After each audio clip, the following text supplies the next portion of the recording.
श्रावण मास में जितना महत्व शिव पूजन का है उससे कई गुना ज्यादा बेलपत्र का।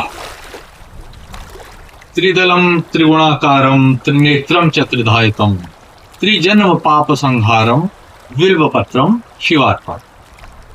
देखिए, बेलपत्र सावन के महीने में सब लोग चढ़ाते हैं और ये कहा जाता है, ये जो बेलपत्र है, देखिए मेरे हाथ में बेलपत्र है, इसके 3 पत्ते यानी त्रिदल होने चाहिए।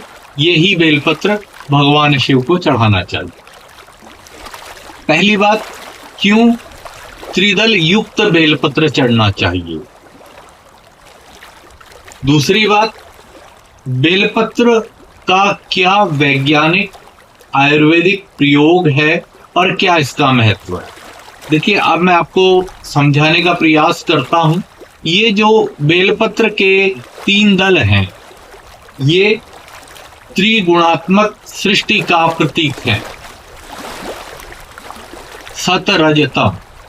दूसरी बात, वात पित्त कफ, ब्रह्मा विष्णु महेश, महाकाली महालक्ष्मी महासरस्वती, यानी जो हमारी त्रिगुणात्मक सृष्टि है, त्रिगुणात्मक प्रकृति है, उसका प्रतीक है ये बेलपत्र। और जब हम विशेष कामना के साथ बेलपत्र को चढ़ाना चाहते हैं, फॉर एग्जाम्पल मैंने आपको पहले बताया है, अगर आपको लक्ष्मी की कामना है तो आप इसमें श्रींग लिख लीजिए, श्रींग श्रींग श्री।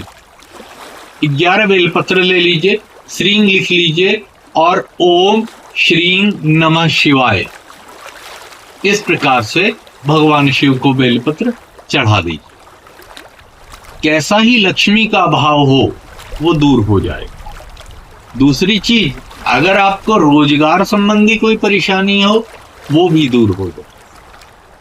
एक और जबरदस्त इसका प्रयोग है, ये जो बेलपत्र है वात पित्त और कफ तीनों को दूर करता है।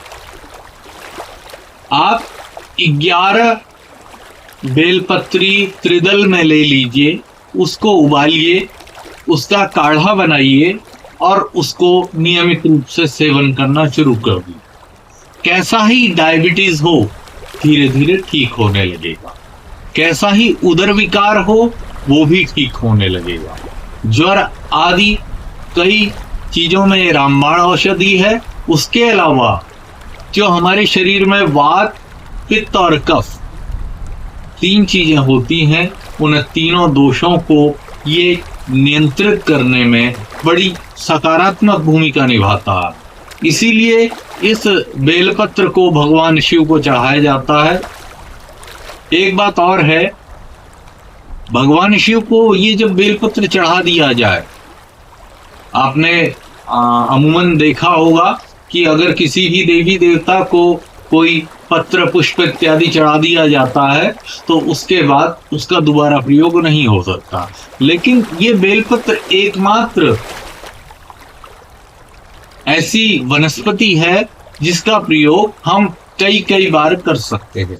यानी अगर भगवान शिव के ऊपर हमने इसको चढ़ा दिया है तो उसके बाद धोकर पुनः इसका प्रयोग किया जा सकता।